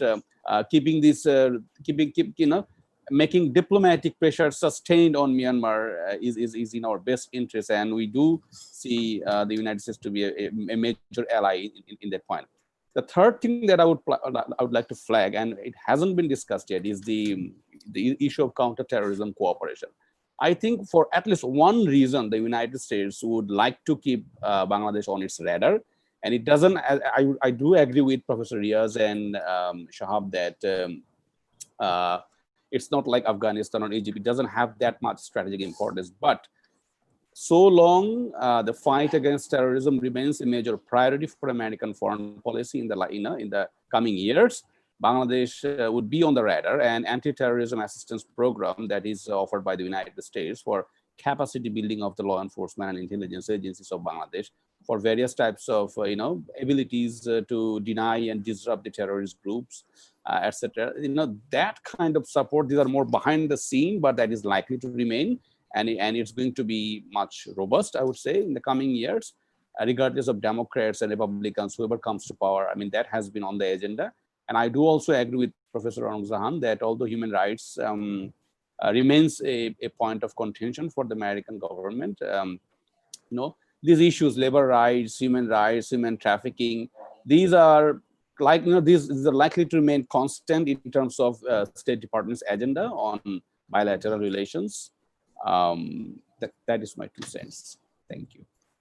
Thank you, Ashraf. That was a very substantive follow-through. Any other comments among yourselves, anyone? Can I say something? Yes, sure. I think one issue I think that we hadn't discussed, and that is that as soon as if Biden comes, then of course a lot of his attention would be taken because of the COVID situation in America itself. And there is a second wave surge, and they are not prepared, and he has to at least show some results that he is doing something, which Trump was not doing. So my sense is that for the administration, I think that would be something where they would be spending a lot of their time and attention. And in that context, I think this Obamacare, I think Supreme Court cannot really prioritize at that point suddenly taking Obamacare away from 23 million people. So I think of all the issues now, this will take that particular pandemic and the numbers and the huge. I mean, there has not been any stimulus given, I think, since April. So I think, a lot of so many people lost their jobs. So I think that will be front and center for if Biden comes into administration, how to tackle and make a difference in terms of COVID and their response to COVID. Because in all of the campaign, really Democrats are disappointed, but I think their main theme was COVID and Trump not being able to do anything about COVID. So they would have to do something, some difference in terms of COVID and how they deal with this. I would go one step farther on that, Dr. Jahan, because only yesterday I heard that United States crossed 100,000 cases in one day, and that was a record. So even if Trump comes back, I think something will have to be done even then. I heard somebody else. May I just add 2 points with respect to the Obamacare issue, why I'm saying that is an issue. In response to Professor Rongujan. There is a case that is sitting in front of, and on 10th of November, it is going to be heard by Supreme Court. Several state attorney generals, and these are the Republican, quote unquote, Republican states, or red state attorney general, however you put it, has filed a case. DOJ has joined them, and they argued in front of the Supreme Court for taking this away. It is going to be, it's not a new process, it is there. There will be a decision on 10. And Justice Barrett is going to vote on it. She's not going to recuse herself from that one. At least as of now, she has not expressed any kind of. So if it does, yes, it is not going to happen on November 11th that these should go away. But it could be January 1 because the next round of, Obamacare or the Affordable Care Act registration thing, it would go away simply, and there is a panic. That's number one. So it's not a matter of whether it would happen. There's not a policy issue; it's a practical issue. It's going to happen. Unless there is a dramatic shift from the Supreme Court. There is no need, there is no compulsion for the Supreme Court to put it high on the priority of cases that they would be hearing the first thing in January. They can always put it under a lot of other cases if the popular mood and the situation is such that they don't want to wave a red flag. The date is set, actually. Date is November 10th. The date is set. Supreme Court has told they're going to hear it on November 10th. It was decided a long time ago. Unless they defer it on November 10th, it is actually to be decided on November 10th, verdict and everything. So they may decide.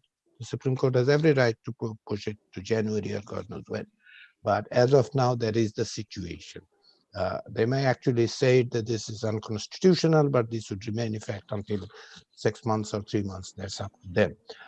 Having said that one, the second thing that I tend to disagree with Professor Ronojan, there is no doubt in my mind that the Biden administration, if it comes, will always have to have that footnote to it. If it comes, it will, COVID-19 will be at the front and center, 99%, no doubt, absolutely no doubt. They will have to do it because that is a public health crisis, an economic crisis, a political crisis, all together in one package.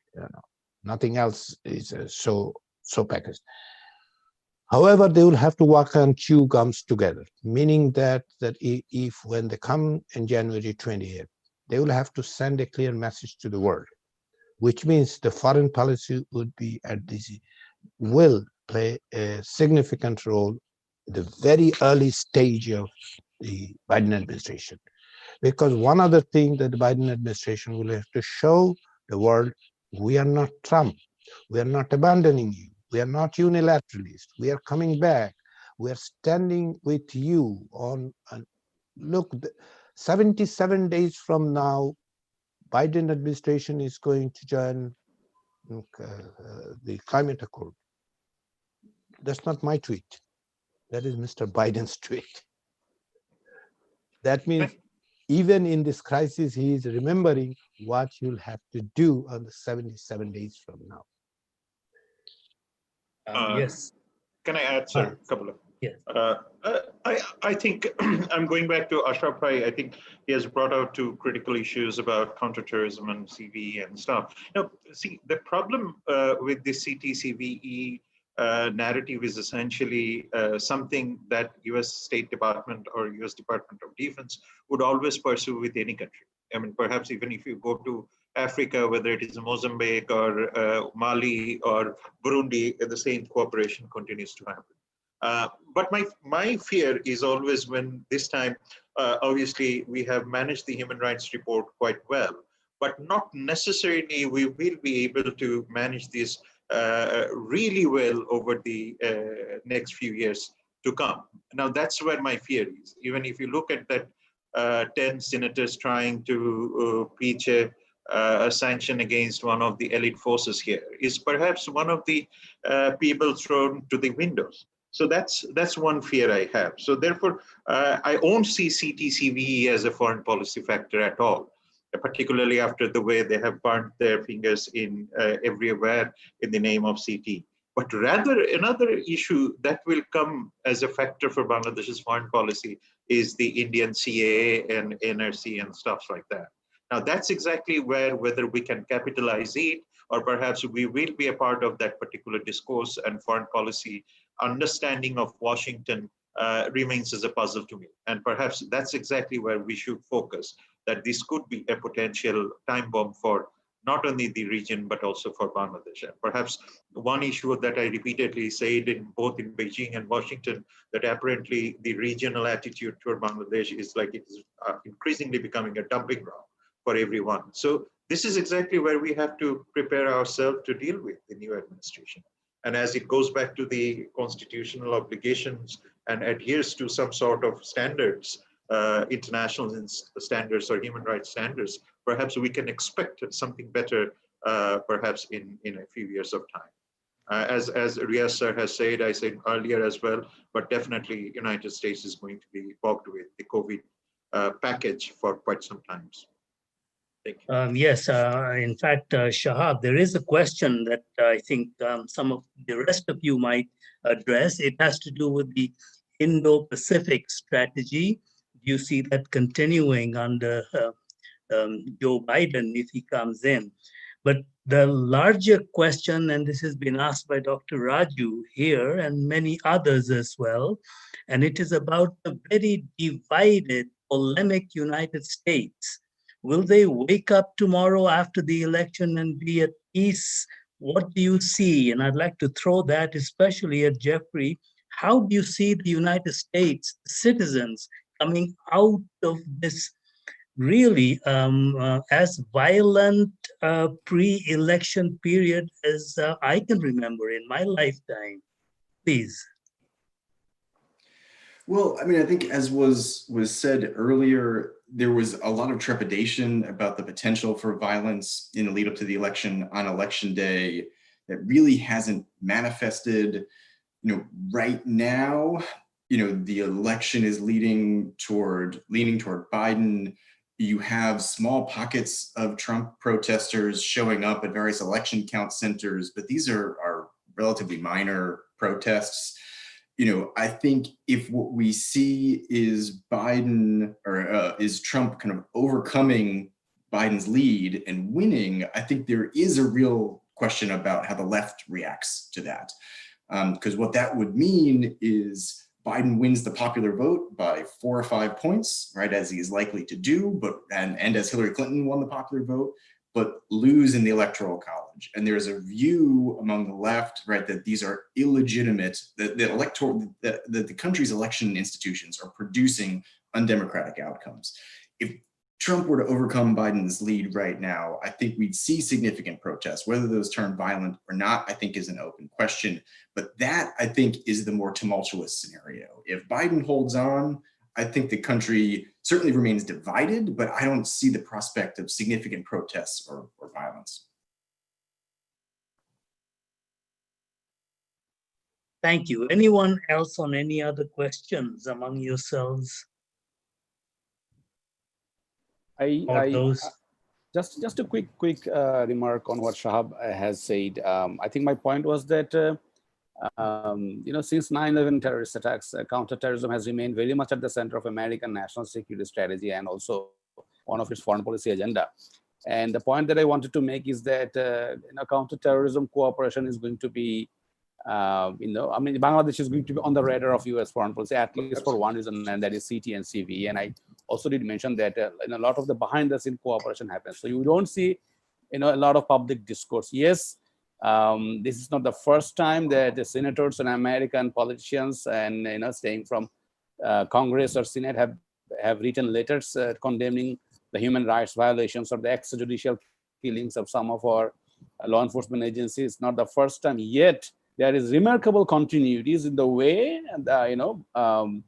the United States has provided support through the DOJ's anti-terrorism assistance program, and the US has been remaining very much committed to supporting Bangladesh and other countries with significant Muslim population.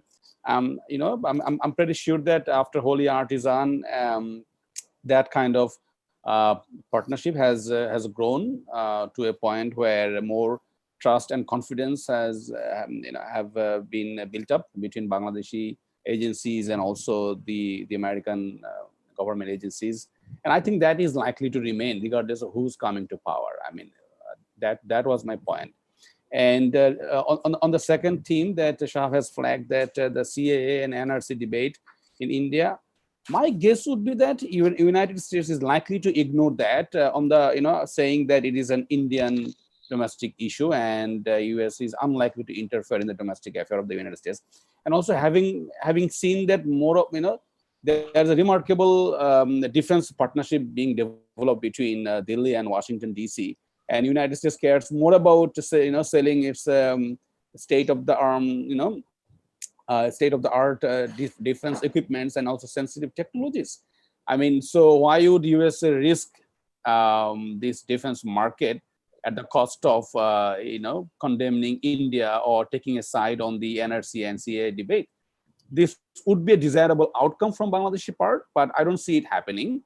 And also, so my question is, this Indo-Pacific strategy is so much India focused than non-India focused, and it's primarily countering China and also providing lots of diplomatic and defense supports to India.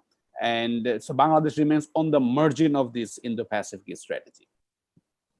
And it is if I may just take over the floor, this is regarding the Rohingya issue, which is a very important issue for Bangladesh. But unfortunately, it's caught in the dilemma of triangularity. Our relations with the USA, relations with India, and relations with China. And this is where I think we are caught in the kind of balancing game Mhm. rather than shouting sufficiently to project this, that is a national interest, vital national interest of Bangladesh, and we should in fact take care of that. Unfortunately, we have not been able to impress upon the international community, including our neighbors, that this issue needs to be resolved sooner than later. May I just add one sentence to two sentences to it, kind of thing. One, I do agree with Professor Shah that the state-to-state cooperation on the countering violence and violent extremism and all sorts of things have taken place post 9/11, particularly since 2016. It has increased for obvious reasons. We understand that this will continue. And I don't think Shahba is saying that, and correct me, Shahba, that that has any implication for who is in the power. It doesn't, However, I don't think this is the usual letter writing competition kind of thing among the senators that came out last thing. This is not annual letter writing competition among the senators. We are talking about Magnitsky Act. It's not joke. This is not joke. Magnitsky. And I know the senators and their aides and their offices are more proficient in understanding what they're talking about. That's why I would not exactly see it that previously they have written, so they have written another letter. So what kind of thing? There can be political difference whether they should have written it but they have written it. Let's start with the fact they have written it. They mean it. I mean, and then my last point is often since this election process began, and Shahba and I have met on various forums. I think I see you almost every day, sir. Yeah, I mean, that's the only thing happened with respect to the US election, that we are meeting regularly. Having said that, my point is, in the last weeks or 2 weeks, I've been asked each and every time, how the new administration is going to see Bangladesh? Why not someone sitting in Dhaka asking the just opposite question? That how we are going to benefit out of a new administration? What Dhaka should do to get a benefit out of a new administration? Why it is waiting that Washington will change and then they will come up with a frame of reference, and then they will put, like it or not, sitting in Washington, Dhaka looks small. Menon, do you have any contributions?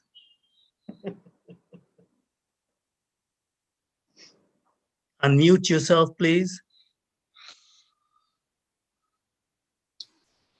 A few minutes back, I received breaking news from New York Times that is saying that 3, 4, 5 states now are going to take their law. They are going in the legal system. So, do you think it's my request to hear something from Professor Ali Riaz that do you think that Biden is going to take a fate like Al Gore or something like this after a long law battle, or maybe he will come up with the victory very soon? My 2 cents, my understanding that it is not 2000. We are in 2020. Biden is not going to be Al Gore.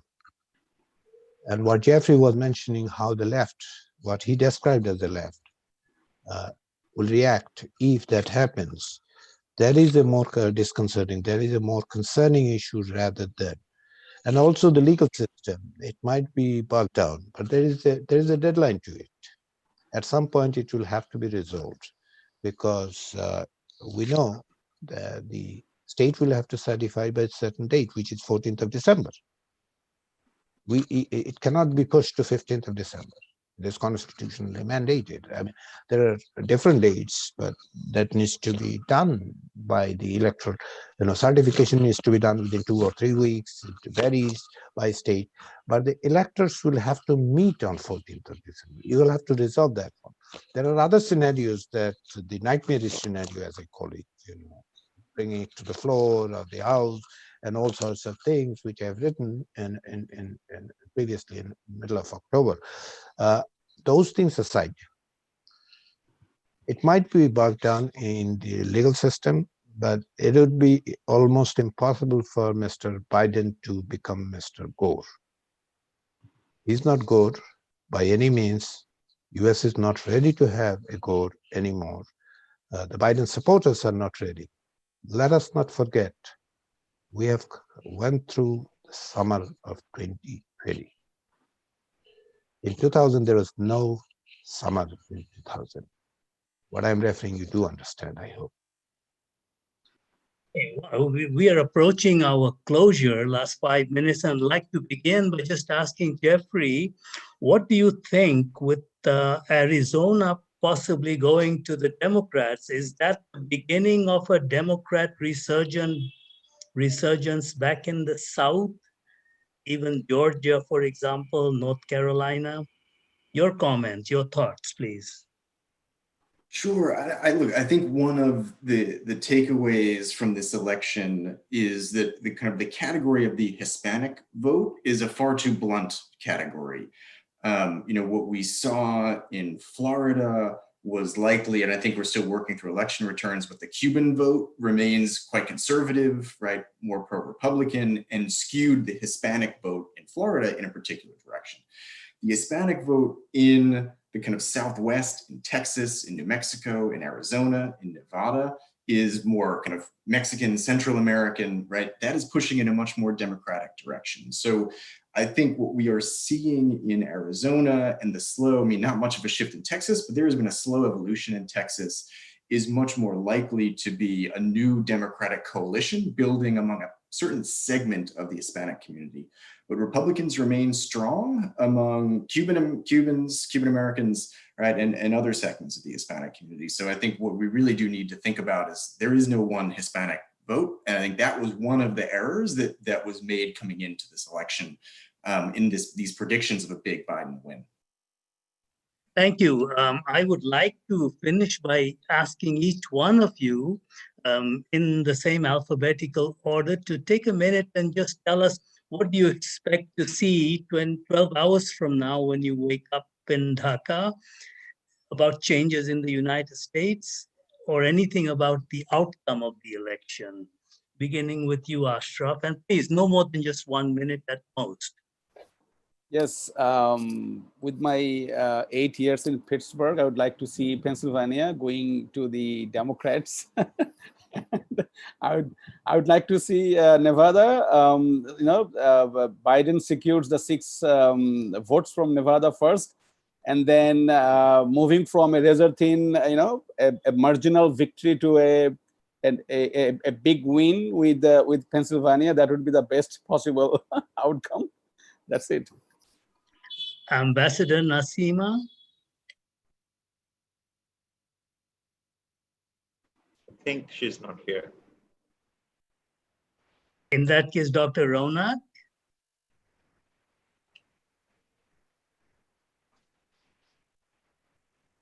You might unmute yourself, please.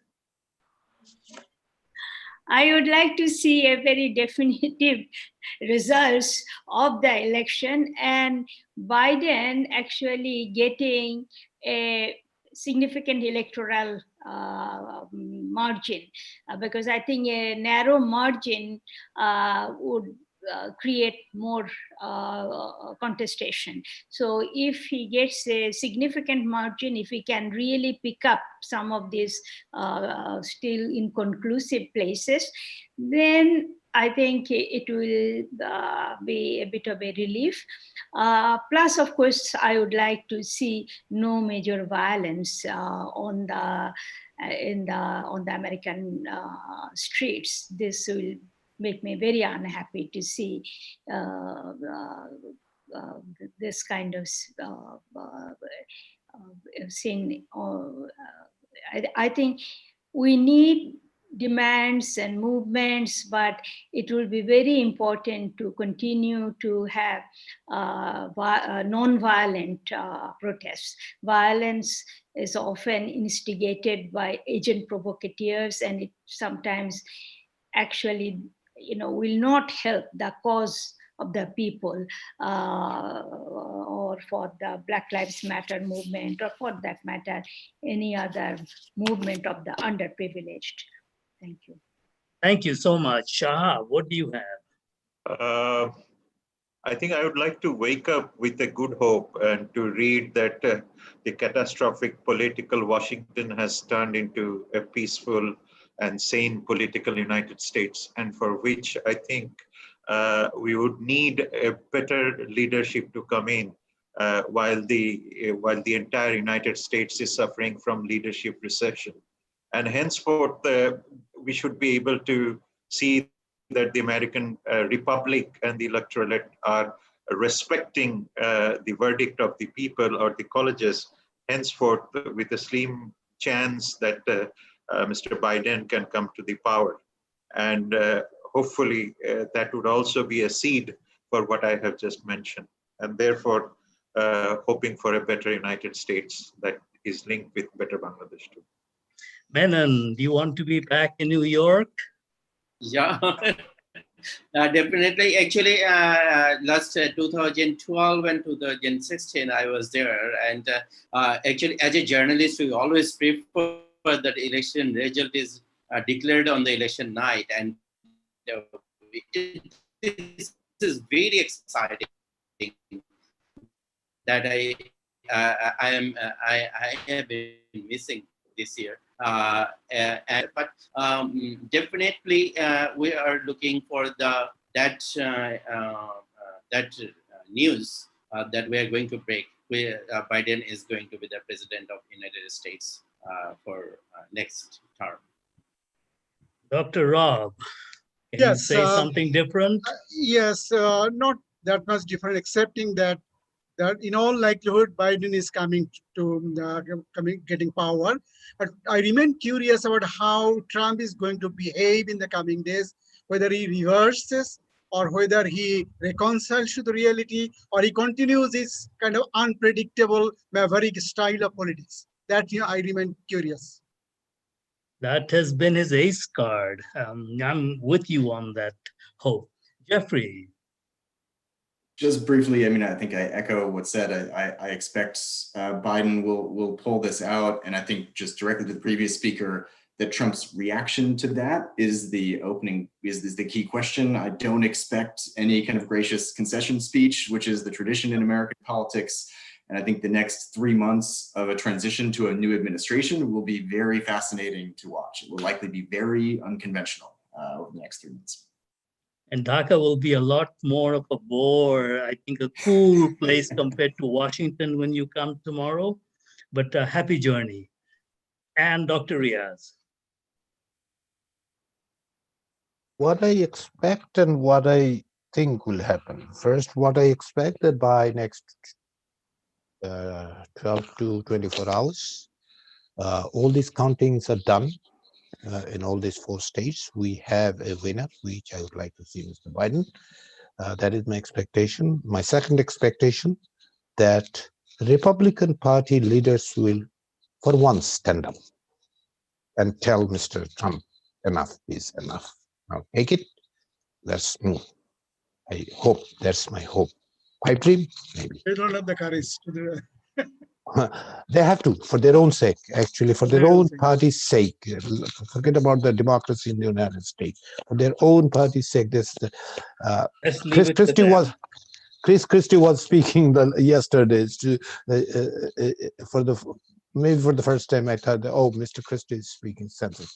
So that is what I expect. What I might see is this continuing litigation by Mr. Trump, his son, and his, Rudy Giuliani, going around throughout the whole country and wherever they can find places to file cases, even for 5 votes, and continue this mayhem that they have created.